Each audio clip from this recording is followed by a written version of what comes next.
and good evening and welcome to our budget meeting. I'd like to call the Budget and Appropriations Committee to order at 6 p.m. All right, so good evening, everyone. Thanks for joining. Councilor Conti, did you get a haircut? No, I found the focus ring on my camera. Oh, all right. I was gonna say, man, it looks like you did. Nope, all right. No, all the hair's still there. There you go. All right. Well, for the most part, we're done with the budget hearings. One thing I did do, and I'll let everyone know, I called for a meeting for Monday night at 6 o'clock, just in case anything else should come down. If there's something, I don't know if we'll need it, but it's the night before the public hearing. So if someone requested that we bring Dennis Walsh down, for instance, or Laura Gignac, we'll have that opportunity to do that before the public hearing. Mr. Chairman, Mark Cooper and I will be in a EDIP meeting at 5:30. It may not be free by 6 o'clock. Okay. Well, thank you for that. And as I said, I have it there in case we need it.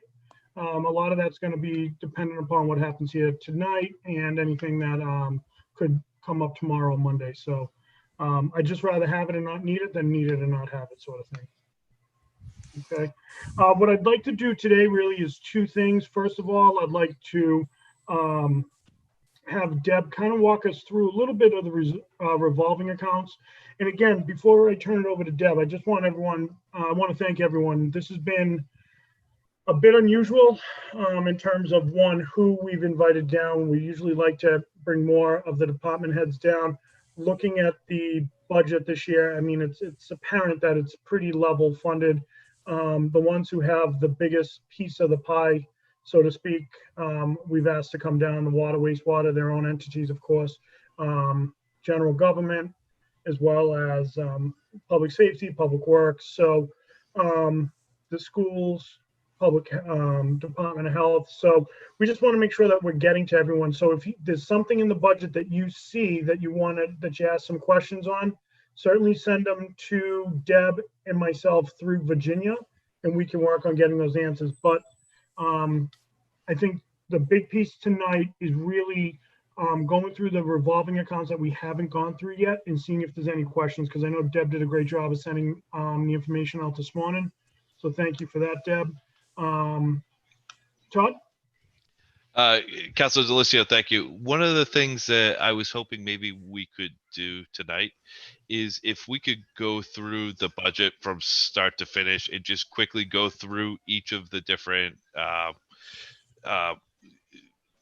areas in accounts and just sort of look at within their budget, are there lines that are questionable that maybe we should consider cutting, and then put together a list of all of those potential cuts and send that to the mayor or the administration to ask what the impact would be. So before proposing cutting them, anything that may be questionable or we may consider cutting, can we compile that list and send it to the administration just so that we could understand more what that impact would be? Is that something you would mind doing? Hopefully it's not too long. So here's what I'd say. Tonight, that might be, because I mean, going through the budget department by department, looking at things to cut, that is something I think is a great idea. And I think we could put that on the agenda for Monday night. Give people time to go through, look at the budget, see where it is. But what I would do tonight, Todd, is open it up along that same lines to see if there's anyone that has any ideas or anything that they think they might want to see cut. But we can discuss that after Deb does the revolving accounts. Thank you. No, thank you. Yep. Okay. All right. Thank you, Mr. Delissio. So to Councilor Kobus, for what he just said, like if there's certain accounts that you want me to provide you feedback. So Councilor Conti said last night, like, hey, you know, I did 17 cuts and 90% of them came back later on because they were contractually obligated or something. If you have anything in particular that you're looking at, I can, myself, my staff, we can do some of that legwork for you to try to look and see what it is. So like, for example, to Councilor Kobus's point, and I'll go right to the revolving funds, but I don't think that's going to take as much time as you may have anticipated, Mr. DeLisio. Okay, In the council budget alone, there's the financial advisor position. You may want to talk to President Cooper about that particular position. It's not something that we've been able to fill for a while. It might be something that you guys say, hey, this year, let's not do it because it hasn't been filled. And I've sort of been helping out in that role when I can for the budget and stuff.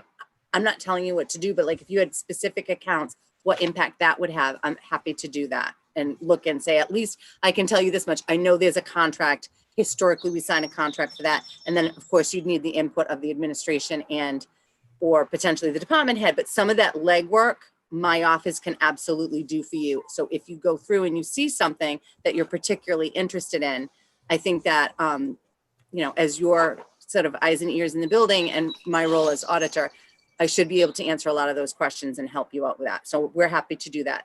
As far as the revolving funds, I want everybody to keep in mind a couple of things. Under the Municipal Modernization Act in November of 2016, there was a requirement for cities and towns to either create a bylaw or an ordinance and to establish all of your departmental revolving funds under that. We, in 2017 and June of 2017, the Honorable Municipal Council finished that process. I believe Councilor DeLisio, you were the chair of that committee. We went through, the city solicitor at the time had gone through, vetted everything that was existing for revolving funds. We revisited the structure of the revolving funds. We memorialized what you could use the revolving funds for. The expenditures were identified, allowable expenditures, that's in the ordinance, section 20 of the revised ordinances of the city of Attleboro, as well as the revenue that would be specific to a revolving fund. All of that was outlined in the city ordinance. So in order to change those uses, we would have to go back to the city ordinance and we would require a revision of the city ordinance. The Massachusetts General Law 4453E1/2, which is what our ordinance mirrors and refers to, requires annually that the municipal council establish how much money can be expended from the revolving fund. That we refer to that internally as the cap. That cap is voted every year by the municipal council. It is revisited if there's a year where there's a lot of activity that happens and the municipal council needs to increase that cap. The administration during the year could come back to the council and say, the police replacement vehicle is $280,000. We've had a banner year writing tickets. We now get to spend $300,000 as long as you authorize that increase.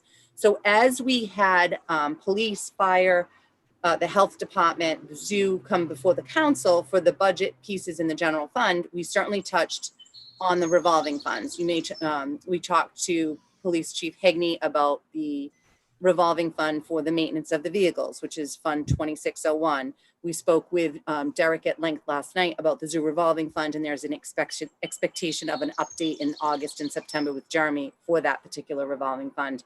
We talked to Chief LaChance about the ambulance revolving fund. We touched on and at least discussed and mentioned all of the revolving funds if the folks that were in charge of those revolving funds were before us.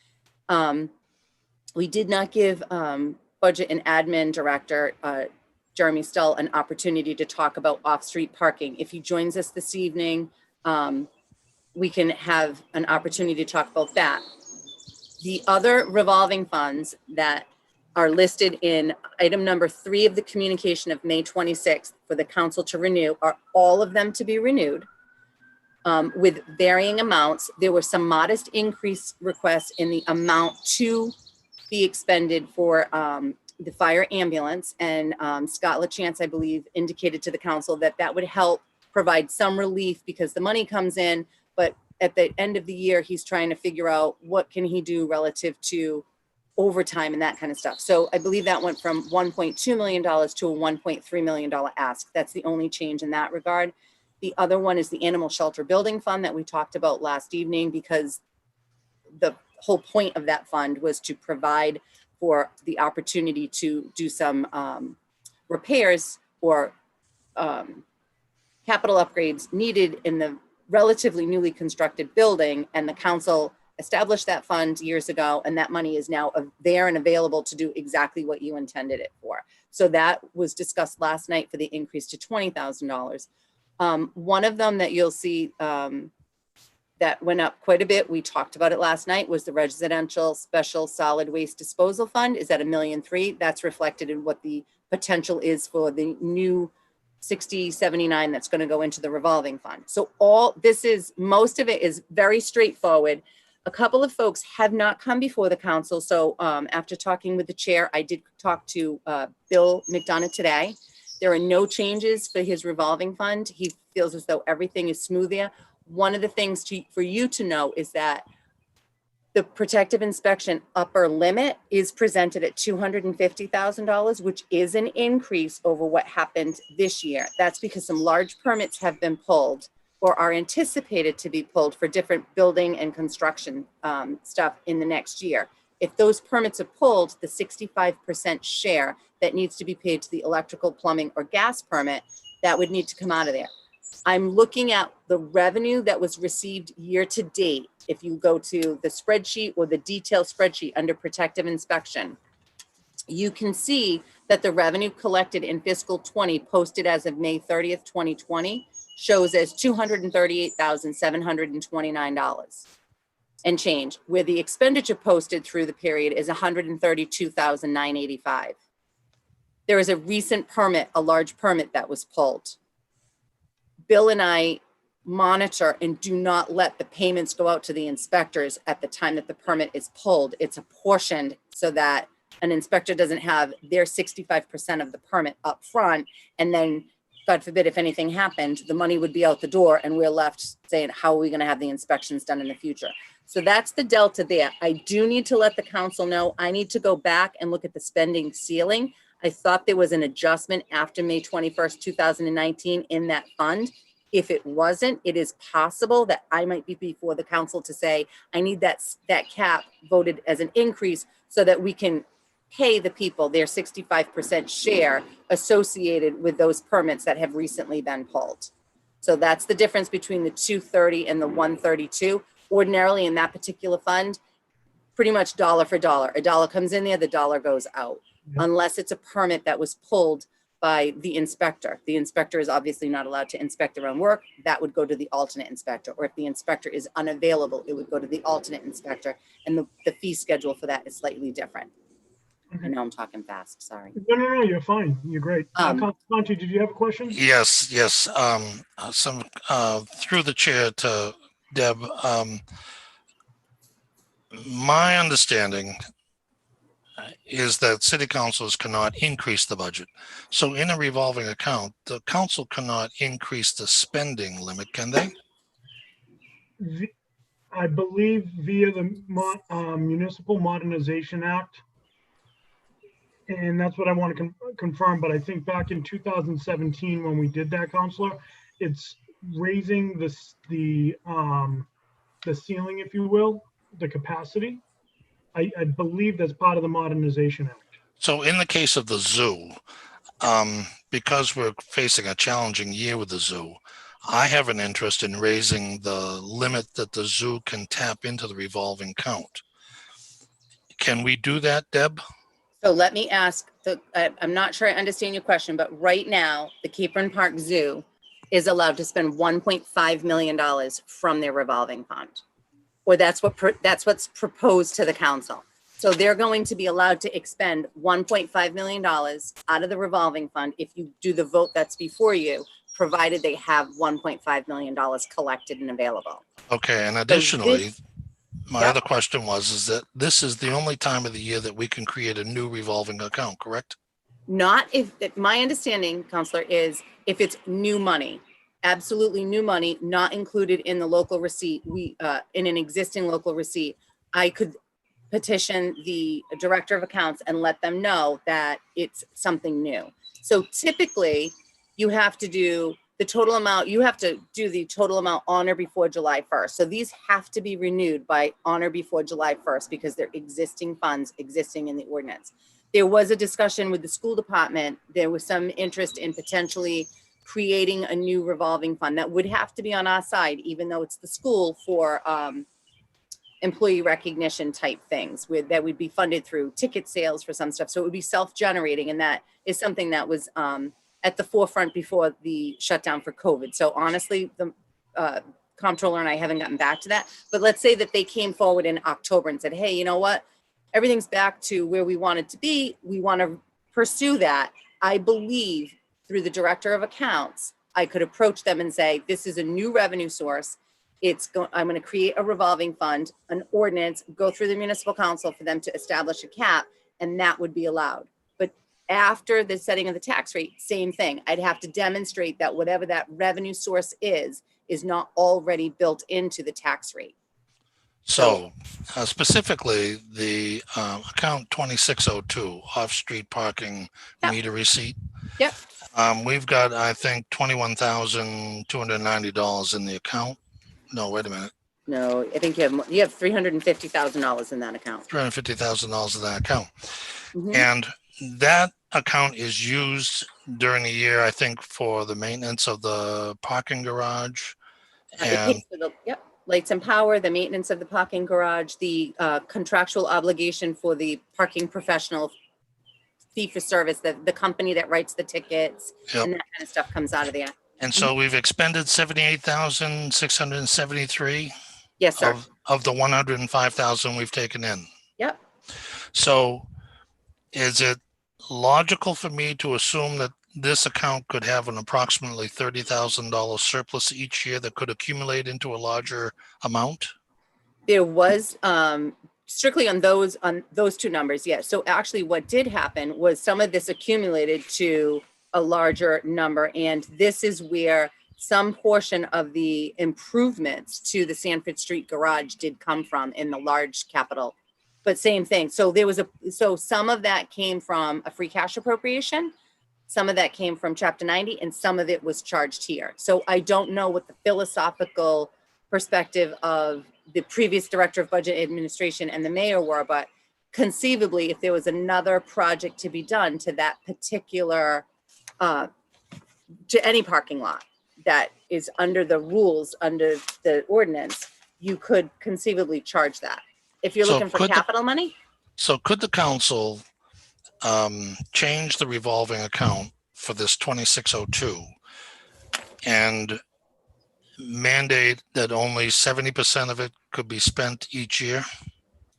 so the way you mandate what can be spent is you set the cap. So right now, the purposes and expenditures by ordinance. In order to change it, you'd have to change the ordinance. Right now, the ordinance for that particular fund says, during each fiscal year, the parking clerk, with the approval of the director of budget and administration and the mayor, may incur liabilities against and spend monies from the off-street parking fund 2602 to support parking enforcement and to maintain and improve city-owned public parking areas.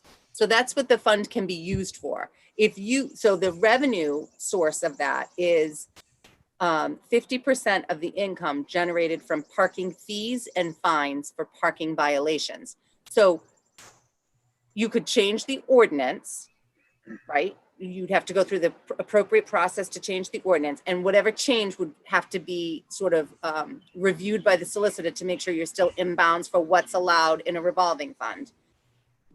One of the other important things is that the ordinance says the off-street parking fund 2602 shall operate for fiscal years that begin on or after July 1st, 2017. It is further authorized that the balance in the existing off-street parking meter fund shall roll forward after the close of the books on fiscal year 2017 and become the opening balance. So that was to satisfy the brand new thing. But this money stays with this fund. You can't just sweep this account to the general fund, but that money would stay there. So like if there was a capital improvement to the Sanford Street lot, you could say, conceivably the administration could say, oh, we're going to take it out of here. Or you could encourage them to do that in your message.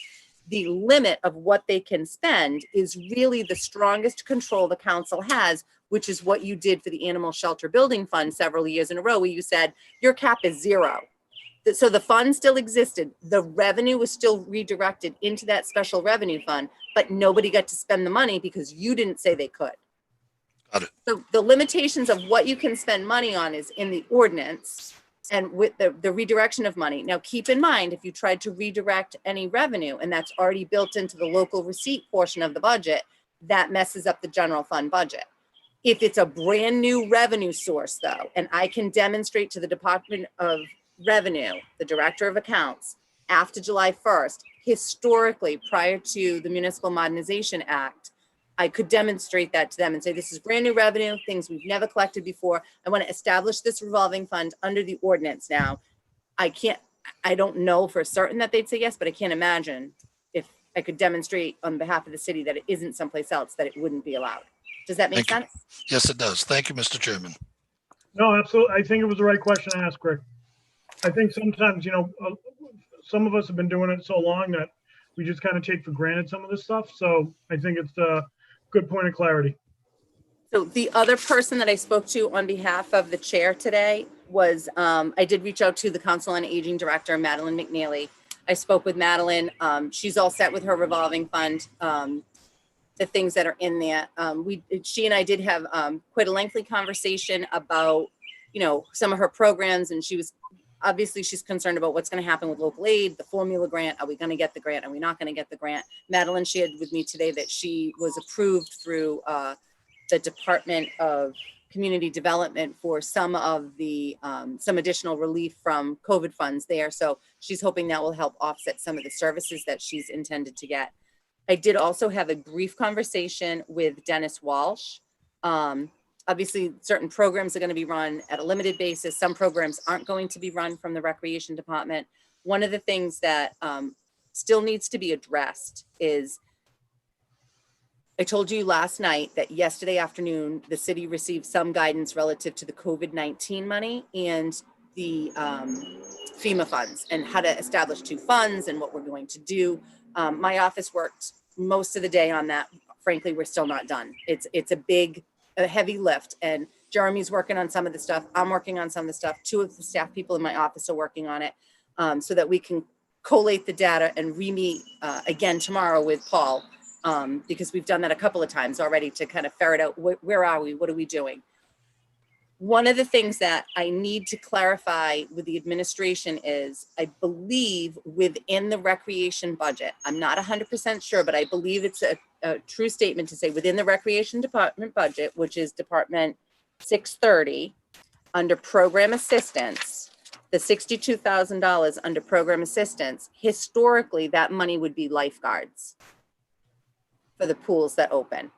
This year, the jump from 43.5 to 62 is because I believe the 62 includes costs associated with the required cleanings, social distancing monitoring at the pools and that kind of stuff. That's separate from the lifeguards. That means a portion of that expense really now needs to come from the COVID relief grant because that's the more appropriate place for it. So it's not out of the realm of possibility after Jeremy and I are able to get into the weeds a little bit more, that there will be a proposed from me to you saying, I think you need to reduce that line. Because if you reduce that line, there isn't funding in the city budget, then it's eligible to be charged to the COVID relief fund money. And we want to do exactly what A&F said, administration and finance from the governor's office, for those of you watching that need to know, which is to maximize the amount of money that the city is eligible for through either FEMA, through the education money that we can get, through the HHS money that we can get, because frankly, none of us know what's going to happen, right? So we're trying to maximize the opportunities for the grants that we have. And that might be something that we come back to you and say, yeah, you should cut this. No, you should cut this line. So if the council makes cuts, you can make the recommendation of where that goes. I know previous administrations had said, all of the cuts we recommend you put in the city fund reserve or whatever that is, that's up to you guys to do. You can't add. So you can't cut the 20 from this line and say, and we're going to increase this line, but you can make the cut and make the recommendation for the administration to move that money in the future. How am I doing for time? No, you're fine. Okay. Did you have a comment, Richard? Yes, Deb, Yes. on the COVID-19 expenses, Mhm. I'm sure you and the mayor have alerted all department heads to carefully track all expenses related to COVID-19 to be able to build a spreadsheet to come up with some total. does that include the time spent on COVID issues that took them away from doing their normal duties? So let me answer. I'm not sure I get the question completely, but let me answer this. I had a meeting today with myself, Scott LaChance, who is the emergency management director of the city. Everybody knows him as the fire chief, but he also wears that hat as well. He's the primary MEMA contact for the city. He's the gentleman that's going to go in and actually upload certain things into the portal for FEMA and MEMA. In that meeting was Liz Black in my office as well, because we're trying to follow the guidance provided by DLS to build the framework of how the Department of Revenue wants us to account for these particular buckets of money, the FEMA money and the COVID relief money. They gave us names to create the funds. I wouldn't necessarily do it exactly as they said if I had my druthers, but I don't. I'm going to do what they say so that when it comes time, I can say, I did what you told me to do. Even in the guidance that was provided to them, the guidance said, when we get additional information from the federal government, if it changes, we're going to let you know. And so this guidance might change, and it could change daily. I don't know. But that meeting that we held today, which is an administrative meeting to discuss how we are going to do and to manage and administer the FEMA money. My understanding from the chief is, and my past experience with FEMA grants is, that money, that 1 hour of our time that we all spent together is technically eligible for 100% reimbursement from FEMA. So we know, Scott LaChance knows, I know, Liz in my office knows. So we know to track that on a daily basis. So one of the things that we've talked today about multiple times, and I've talked to some of the departments because I'm going through the basic framework of information provided to the mayor, and Jeremy is doing that independent of me as well. So we can compare what we got and kind of say, okay, we're all on the same page. This is what we're going to do. I'm reaching out to departments, and Scott LaChance and I said today, after we kind of figure out what we think is the best thing to do, we're going to have a Zoom meeting with all the department heads. And if they want their support personnel to be there so they know, look, once you tell us the person, don't forget the equipment for the force account stuff, or don't forget your time for this 1 hour Zoom meeting on how to do this is eligible under FEMA. So anything that's eligible under FEMA is, for lack of a better term, presumed to be 25% eligible under the COVID-19. So the 100% ask would be divided out 75% FEMA, 25% COVID. Now there's certain things under the COVID relief money that is not FEMA eligible, but is COVID relief money. So what we're doing right now is mapping out and mirroring based on what the requirement is on the guidance provided yesterday, establishing 2 charts of accounts in 2 funds so we can account for all of the FEMA money and all of the COVID-19 money. On top of that, we have HHS money completely separate. But one of my primary goals and responsibilities as city auditor, goals to help people, responsibility as auditor is to make sure if we spend the dollar, we only ask the federal government for that dollar once, whether it's 75% from FEMA and 25 cents from COVID-19. We can't charge that $1 to the HHS and the, FEMA money, and because that's basically, it's fraud, right? And that's when you get yourself in a lot of trouble. You don't ask for that. So the framework of how to account for this is we're working through because as of yesterday, we can basically deficit spend those 2 particular grants. Prior to yesterday, it wasn't allowed, which is why the council had to fund the money up front for, you didn't have to fund it up front. You didn't have to fund the $250,000. But if you didn't, we would have just had to raise it on the next year's recap. Those were our 2 options. Pay for it now or pay for it later. The mayor said we're paying for it now. That appropriation of funds was after the deadline on the federal criteria, which is March 27th. So part of my concern for the $62,000 in the recreation budget is I don't necessarily know if it's a good idea that we have it appropriated someplace, because if we have it appropriated someplace, it may negate our possible ask for it later from federal funds. So if that's the case, I'm going to err on the side of caution to you and say, I'd cut it, right? if the administration can demonstrate to me, oh no, that's nothing to do with COVID, then I'd say, oh, leave it if you wanted to. If you don't want that program to run, that's a policy and a executive and a legislative branch question. That's not a Deb Gould. I'm just trying to give everybody the best advice I can with the information I have today, which is subject to Deb, change tomorrow. So Deb, I'm interpreting what you just said that is equivalent to what Councilor Cobus was saying earlier tonight, that he'd like an opportunity to go through the budget line item by line item. Certainly, we should go through the budget line item by line item to look for what might be a COVID expense that should be removed from the budget. And like what I did years ago with 17 motions, we might be cutting some things that we have to put back later to enable the departments to function. But at least we get the opportunity to get the reimbursement from FEMA and from the feds. So with that, Mr. Chairman, I think that probably Monday night's meeting is necessary to do what Councilor Cobus has requested. And so that leads to my last question, Deb, and maybe I won't have any more tonight, is that on some items in the budget, like let's say, for example, professional services in any given department, there are 2, 3, 5, 6, 10, 15 different things that go into that account, and it shows up on our budget as just one number. Right. And so last night I asked the mayor in his professional services, what were the details to that account? And he went through them. And I think over the years that I've been sitting on the council, I think I've asked every department head, what were the things that were in each one of those, let's call them lump accounts. I don't know what to call them, where you have more than one thing in there. Right. So, but you have, just for clarification, you have for professional service, as well as, maintenance of contracts. We would never establish a single general ledger account number for every maintenance contract that we have. But within maintenance contracts, there might be 5 different contracts. But if there was something that you look at specifically and said, hey, what comes out of that? One of the things I could do is, like, if your particular interest, Councilor Conti, is professional services, tell me what we've paid out of professional services. I can run a report that says, give me all invoices paid out of account 530101. Now, if you wanted it for every account, you're looking at thousands of pages. So that might not be what you want.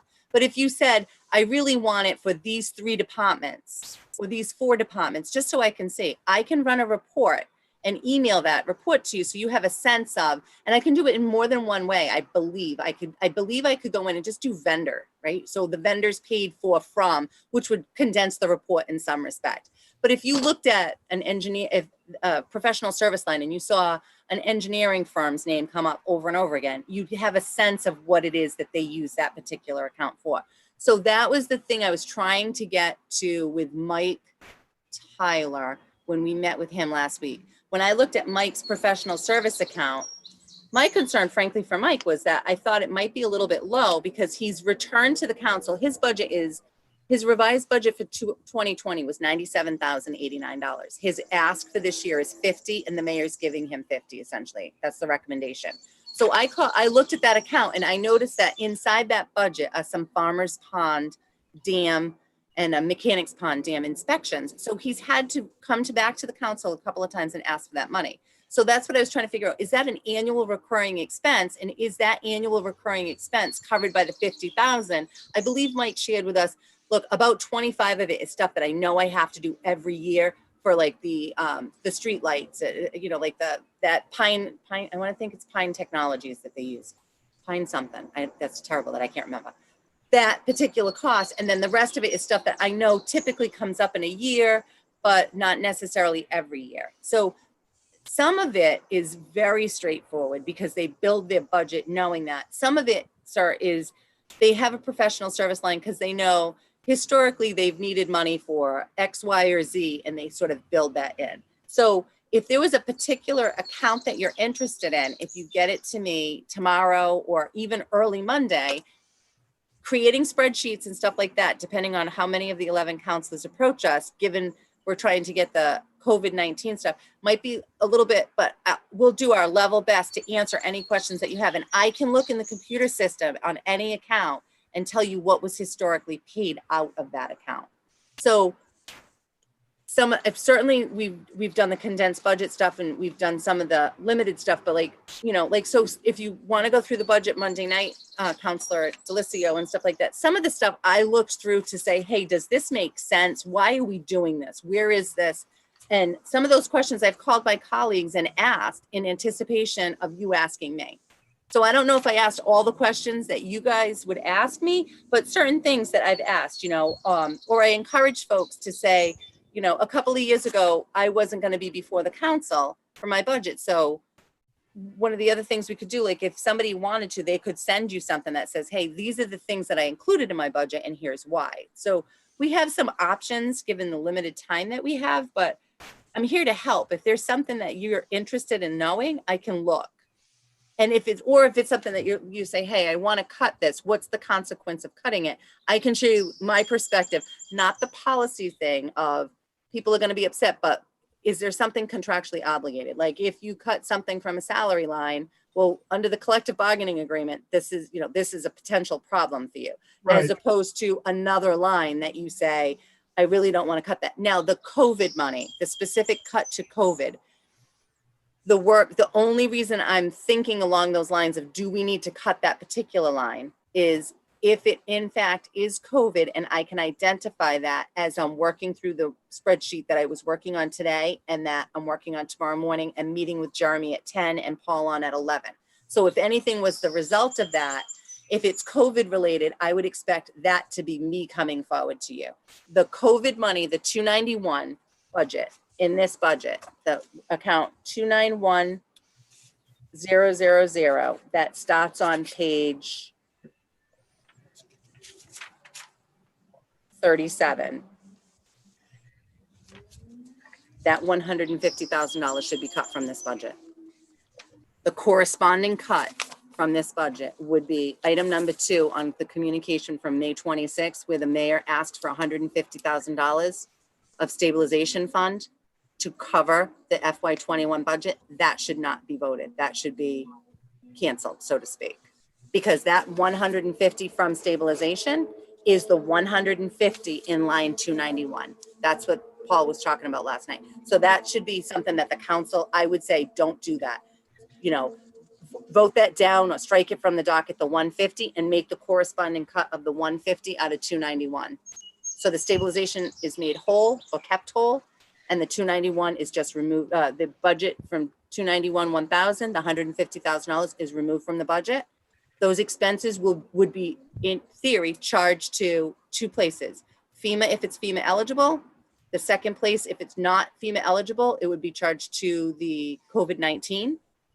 And then at the end of the day, if the granting authorities through the audit process over time said this isn't allowed, at some point in the future, similar to what the council had to do with Hurricane Sandy, I think it was several years ago, they would have to true up the money. But that's at some point in the future, not in the current year.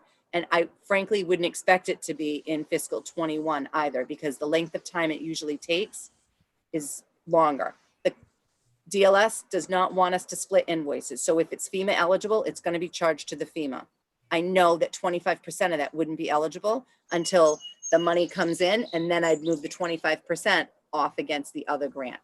But that's part of the job of my office, to develop a tracking mechanism so that we can be the depository for some of that stuff, so that Scott LaChance has an easier time doing the PWs with FEMA, and that whoever it is assigned to the mayor's office that's going to be doing this on behalf of the administration, we will audit that, we'll support them, we'll help them in any way we can, and see if we can maximize the revenue to the city of Attleboro and its residents and businesses. So one thing I'll just say is this conversation is fantastic, right? Because there's so much that we're dealing with that we've never dealt with before. COVID-19 in itself, Zoom meetings here, you know, so I think the fact, and because of the pandemic, because there's still so many unanswered questions, and Deb, I'm just talking so you can get a drink of water because you've been. No, I can talk a lot. I'm sorry. No, but that's my point, is this is fantastic, right? Because there's so much that we don't know. This isn't your typical budget where you can just go and say, all right, we know exactly what local receipts are. We know what the cherry sheets look like. We know what this looks like. It's not what we're facing. The other thing that makes it challenging is this is the only opportunity that Todd, Rick, and I have to really talk about the budget. Even though the open meeting laws were relaxed a little, I don't think any of us want to even deal with that. So this is a good conversation. This is what I want to see these meetings about. Good exchanges. When it comes to the budget, and Peter, Rick, myself, we've been doing this a long time, and I'm telling you, there's a lot of nuance to this that we need to be reminded of every year. And I think you've seen that, especially for Kathleen and Ty, who to a lesser extent Todd, where this is still relatively new. We're constantly correcting each other and respectfully. You're like, no, I think that was done because of this. I think this was done out of that account. Here's the reason why. And I think the reality is conversations and open exchanges of ideas around the budget. We need to have these types of conversations. So, I mean, sorry. No, go, please. So, I mean, certainly, like, I think it's even the accounts that the departments we didn't bring down before the council. I think it's important for your committee to have a conversation about them, whether you go line by line or just take each department and look at it and say, hey, these are my thoughts on that. Because there's other things, like in addition to the recreation line, there's other things that weren't at least a heads up, right? Sure. Unemployment. I did not ask today or yesterday, but there is incredible fraud in the unemployment world right now that everybody is having to deal with. One of the things I don't believe we've received is an accurate unemployment bill at all since all of this has happened. Everybody knows that millions of people have filed for unemployment. We don't know what impact that is going to have yet, whether it's a legitimate claim and a not a legitimate claim, whatever it is. How are we going to work through that? And if you look at the personnel budget, the unemployment there is only $30,000, right? So we haven't had layoffs on the city side, but we may have to participate in some of that stuff. There's other funding sources, and Councilor Delicio, if you don't want to talk about it tonight, but there's other things that we're all learning at the same time. So if Right. somebody's eligible for if you don't want me to talk about it tonight, just tell me. No. for Keep another going. night. This is great. So there's so under the CARES Act, there's some people that potentially are eligible for, it's not FMLA, but it's similar, where if you're out of work, but there's, you go into a 2/3 pay status. That 2/3 pay is actually reimbursed. It's not really the PPP, but it's something else, I think. We're potentially eligible for that reimbursement. It's restricted. It's a finite period of time. It's all of that. The treasurer's office and the personnel office are trying to weed their way through those types of things to find out, how do we do that? The last time that we had something similar was in 2008, and there was the ERA funds from the federal government at that time. And at that time, the feds were willing to send us an actual payment because we don't pay taxes the way other private industry does, right? So there's so many moving parts to what we're doing. And right now we're doing, we're learning bits and pieces from colleagues, from webinars, from, sorry, I'm outside, and guidance that we get. So we're doing all that, but if there's going to be a recommended cut for COVID in the budget, my expectation would be is that would come from either me or Jeremy after we finish going through the spreadsheets today and tomorrow. And, but by Monday night, we would have a better idea of, hey, yeah, that's something that you should cut. Now, there's a difference between you should, so that we don't ruin our opportunity over here, and what you may be looking at to say, I'm thinking I want to cut this, has nothing to do with COVID. What's the consequence of that cut? And I can certainly look in what I have, if there's previous information, to provide you with guidance. Yeah, so I think, and Rick, correct me if I'm wrong, but I think a lot of what you just said was what Rick was getting around to earlier in his comments. And I think if you and Jeremy could do that, get us an idea of, here's what we're recommending to cut, especially and tie it back to the COVID, because like you said, this is the first time. It's not a lot. There's not a lot of that. If I could jump in, Mr. Chairman, Sure. I would also add that maybe it's And this is in line with Councilor Cobus's comment earlier. Maybe Monday night, it's worth looking at all department professional services accounts over $500,000. Maybe that would not be too onerous on the accounting department. That the big ones, let's look at the really big ones and just give a little review. And Councilor Cobus, I'd like to hear what you think about that idea. You're muted. I can't hear you. May I? You may. Chairman. All right. So yes, I think that's a great idea. And so a couple things that from a procedural level, what I was hoping to get clarification on from Deb is, first of all, my assumption is that we're not going to get a revised budget from the administration. Any of these COVID specific cuts will need to make on the council side, correct? I would say that's accurate. I have Okay. not had any conversation about this topic with Jeremy or Paul at all. And I Okay. don't know of any other departments. I know the 150, Paul said that last night, that Yep. Jeremy and I have all talked about. Mhm. I came across the recreation one when I was going through the spreadsheets. I And that- don't necessarily think there's additional. So for example, if I looked at, and I don't have it with me, so I apologize. I don't believe in the water or wastewater budget, there were COVID accounts budgeted, right? So if there's nothing budgeted, there's nothing to cut. And Okay. the limitations are pretty specific. So in this particular instance, based on the spreadsheets that I saw, I'm thinking, yeah, we might want to stay away from that. Mhm. But, and I talked to Dennis about it late this afternoon, so it made sense to him as well, at least my logic. I need to confirm it with Jeremy and Paul and make course. sure their ask was exactly what I'm thinking. Because if that's the case, it may not be all of it. It wouldn't be, because the lifeguards still have to be paid. So it's just the bump up of, the people that have to do the disinfecting, the census tracking, for contact tracing and that kind of stuff.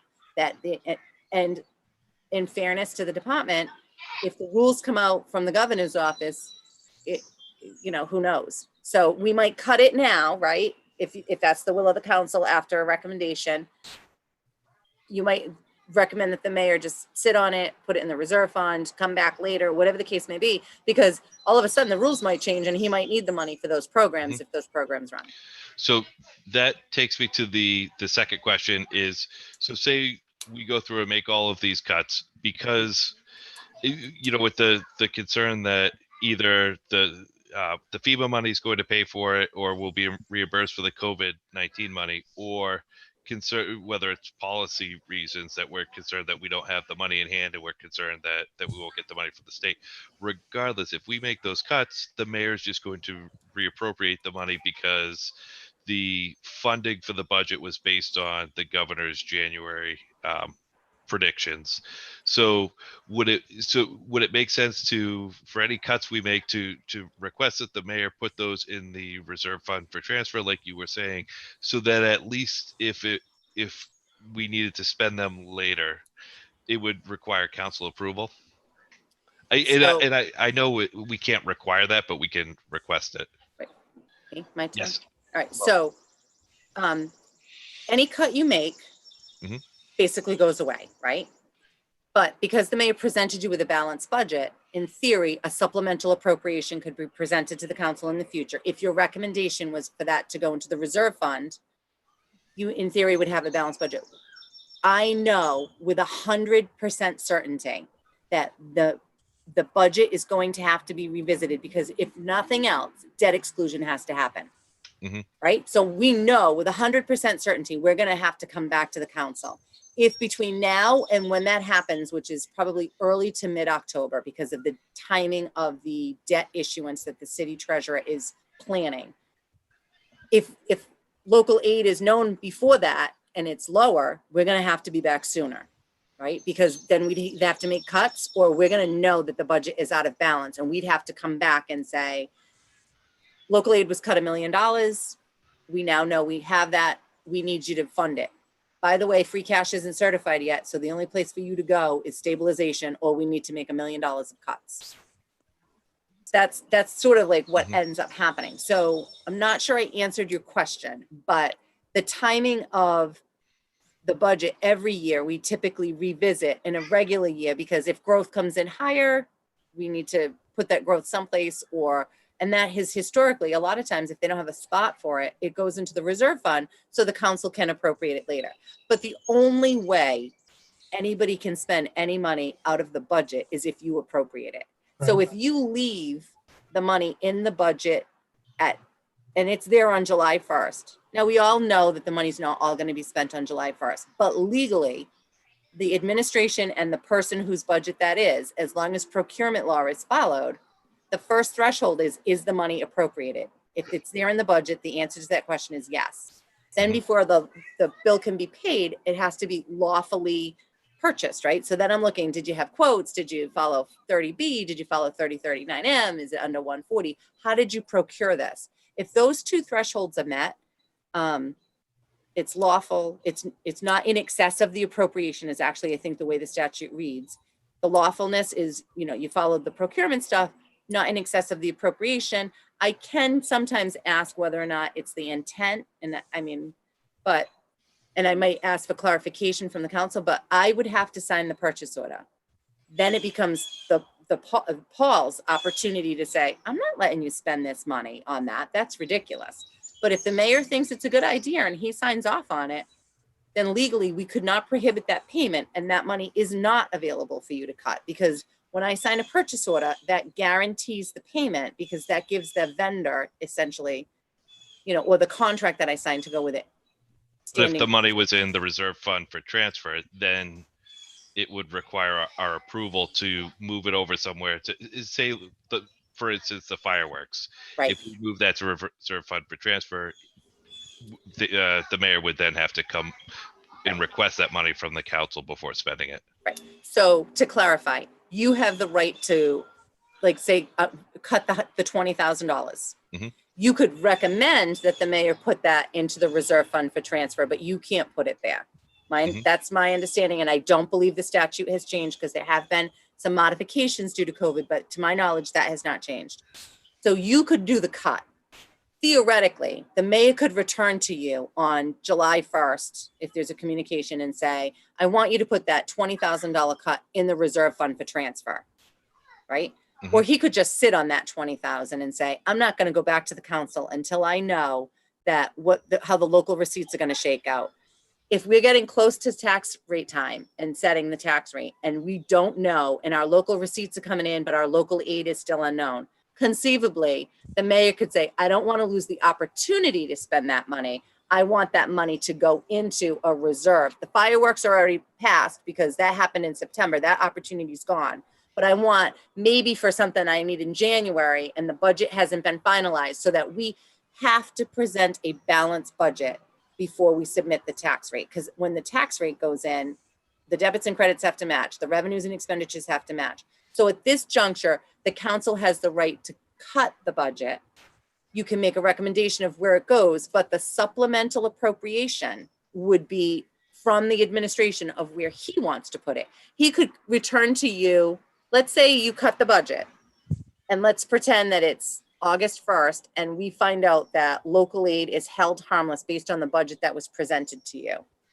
And that means truly that $20,000 would be available. The mayor could certainly return to, I know our revenue expectation are going to be what I presented to you. I'd really like to do this particular project. I would like you to reappropriate that money into that particular account. Or at that time, he could say, I want you to put it in the reserve, because it's too late for me to do fireworks, but I need it in the fire department. I need it in the police department. I need it someplace else. The reallocation, for lack of a better term, or the presentation for reappropriation or appropriation at that time, right, would be the mayor's to you. And if the budget presented to you on the revenue side today actually came true, right, which is my lips to God's ears, that the revenue actually is at least what we are hoping for local aid and for the local receipts and that kind of stuff. And the mayor didn't return to you and say, I want to appropriate it. At that point in time, when the budget is final, not the budget, sir, I'm sorry, when the tax rate is satisfied, that would potentially adjust some number on either local receipts, because he might cut the local receipts and say, I'm not going to reappropriate that $20,000. I think might ask for motor vehicle excise is a little high. Let's cut that $20,000 from there. So he still has a balanced budget. Or he might say, you know what? I'm not going to tax to the max. And we haven't, I can't tell you the last time the city taxed to the max. There's always a little bit of capacity available because of we're a dual tax community. So the administration doesn't say, oh, go back and put that in there. They leave a small, modest amount on the table that the council basically approves when you sign the LA5 every year. But that's up to the mayor to come back and ask. You have the right, as I understand it, to cut and to make a recommendation. He doesn't need to follow your recommendation, and he could return for an ask. He would return for the ask. Conceivably, I think he could immediately turn around and give it back to you, but I think that you wouldn't have to act on that until next year. It would be what we call a supplemental appropriation, and it could be acted at that time. You could hold a supplemental appropriation and not do anything with it for a prescribed period of time, because you're like, you know what, I don't know if you have it. You don't have to intentionally, you don't have to act on those, but I'd be looking for those before the tax rate is set, because without it, I'd have a problem. So like free cash, you have some matters in committees that are before you that I need to figure out, because if you don't vote something up or down that's in free cash before June 30th, I believe it's going to die in committee. Okay. Because that expires on June 30th. There was a bulletin about that going beyond the year, but that's not the case for us if our budget is voted. I reached out to DOR for clarification on that. So there's a matter, I think, in your committee, Councilor Conte.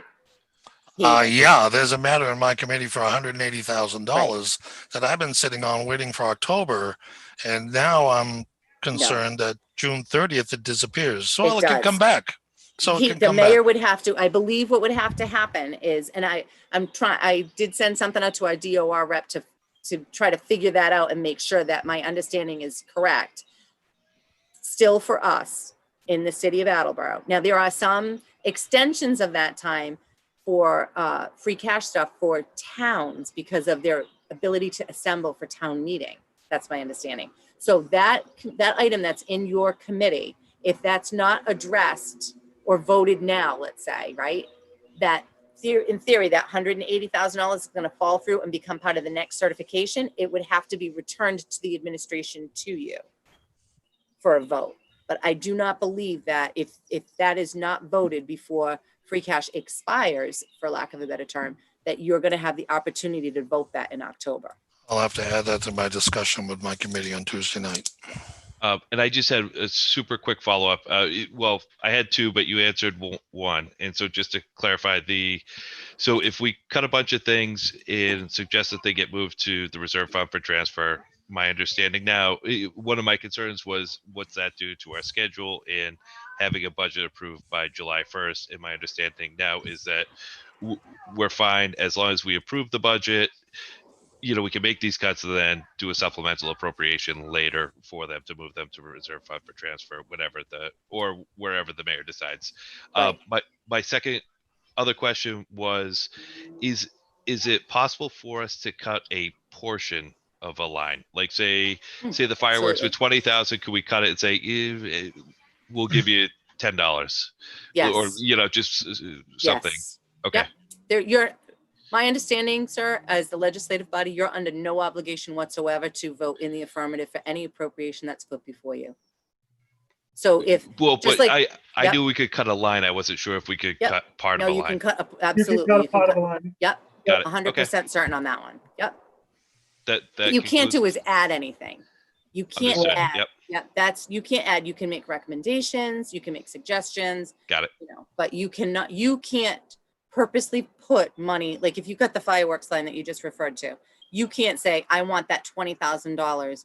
You can't put the $20,000 someplace. You can certainly recommend to the mayor, hey, we recommend that we perceive this to be a better use. He may not. He doesn't have to return it to you in that fashion. That's absolutely, as the executive, that's his right. Got it. Thank you. And the other thing to keep in mind too is and we've seen this in years past, so we can cut, and any council can cut any amount out of any line item they want. And then Deb shaking her head no? You can't.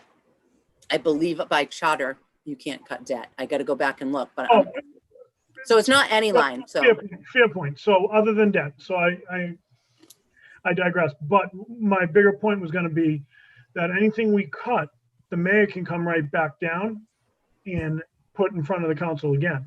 Right. And we've seen that in the past. So, right. you know, Mhm. yeah, But there's a lot that goes into this. And Deb, I got to tell you, this was a better conversation than I thought, than I expected. I thought it would have just been, hey, here's your revolving accounts, boom, boom, boom. Here's a few questions, but this has been like budget 101. So, you guys did a lot of the heavy lifting on the big revolving accounts when you brought down the departments that really have some serious stuff in the revolving accounts. If you had any specific questions on any of the revolving funds, other than the ones that you've already asked, I'm happy to answer what I can. The recommended amounts from the administration, I met with the administration and kind of ferreted through those with the Director of Budget and Administration, Jeremy Stull, and Mayor Haru, and said, I agree with that. Like, they told me different ones and why they wanted to do it. The big changes, I think you guys are all very familiar with, because it's the solid waste disposal amount, and the fire chief needed another $100,000 in there. So that was done. You are very well aware, I think, of the revolving funds that we have grave concerns of, or great concerns, depending on perspective and what adjective you want to use. I think you really talked at length last night with Derek. So I think you have a good idea about that. There's never enough money. The mayor has said it a number of times. He's right. You know, Right. But, you know, if local aid comes in at I've looked at the budget more than once, right? And the first time I got the actual final numbers, I looked at it and said, what did we miss? Because in some respects, it's too good to be true, right? If local aid can be held to the governor's number through support from the federal government, changing some things, or whatever the case may be, we might be okay, you know. But you have some very difficult decisions to make. I think the other thing that probably should be discussed on Monday is the final recommendation of the new rates for water and wastewater. I know that's not revolving funds, but enterprise funds, because the new revenue associated with the net metering that we were made aware of, that translates to at least a modest reduction in the proposed rate. So I believe that some information went out to the chair on that late yesterday or early today. I'm not 100% sure. I have not gone through the numbers. I was absolutely aware, because when I got the email about net metering, some questions from Tom Hayes, I reached out to the administration, and Jeremy's been working on what that adjustment should be, or what that should look like. So that needs to be, so this is the first time in forever that something's come to the council and we're recommending cuts through the administration or alongside of the administration before the council even does the final budget. It's unusual for that level of give and take and back and forth, and hey, we now know this, so let's make the adjustment, you know. I mean, it's a very unusual year. So I don't know what else I can add to the revolving fund discussion. The ordinances are still tight based on what the council wanted. We definitely did the animal shelter building fund stuff, which was a direct result of the CIP meetings. We addressed some of the other items. I'm happy to answer any of the questions. And I just want to reiterate that I might have to look at the protective inspection services and see how much we're anticipating to pay by June 30th. I thought there was an amendment to the amount that they could pay out. If it wasn't, I might have to send that to the council so that that can be taken care of. Or alternatively, what would have to happen is I'd have to push the payment into next year, and then that $250 would have to go up. So I don't want the council to be surprised if they get that request from the administration on behalf of the inspection department. And that's a direct result of how good they've done this year. They have been straight out. They never missed a day. Yeah. Over there. The work that went into the online permitting and stuff in the inspections office, they've been busy since the shutdown. They've been doing inspections every day. That office, I know, because every time I called, they're there, and they've been able to answer questions, as well as updates. And every time I called about revenue expectations and stuff, you know, their revenue didn't really dip. And the reason it didn't dip is that online permitting process has worked. They were way ahead of some of us. So I'm happy to answer any general question that you have on the budget, the revolving fund, the revenue side, whatever I can answer. I don't know all of it, but I have a pretty good sense of some of it. So one thing I did, Deb, is I sent Jeremy an email, seeing if he could forward those new calculations out to the council, just so they have it, for Monday. So my bad, I thought that had gone out to the entire council. I didn't realize it was just, me. But yeah, I think this was a good meeting. I'm looking forward to Monday. What I would suggest is over the weekend, if, you folks have some time, just take another glance at the budget, see if there's anything that sticks out. One thing I want to stress, and I think that we're seeing this time and time again, there is really no foolish question, because especially this year, and I can't stress it enough, how much everything's changing, how much everything has changed, and how unique this budget is. So, Deb, thank you for a really awesome discussion tonight. I certainly appreciate it. And with that being said, I would look for an adjournment at 7:06. Second. All those in favor? Aye. And we are adjourned at 7:06. Thanks, Hey. everybody. Thanks, everyone. Have a Have good a night. great, Thank you. have a great weekend. And remember the food drive. Food. Oh yeah, food drive on Saturday and Sunday. Drive on Saturday. and Where Sunday. is the food drive, Jay? It's behind the YMCA. It's Sanford Street parking lot. Okay. 10 to 1. This is a Okay. food that goes for Hebron, Teresa, St. Teresa's, and St. Joseph's Food Cellar. Okay. Fantastic. Awesome. See You ya. got Have a good this, weekend. guys. Bye, everyone. Thank you. Thanks. Meeting, Bye, Jay. Peter. See you guys later. Bye, Peter. Have a good night. Yes, ma'am. Yeah, how do I leave? There is the button for leaving.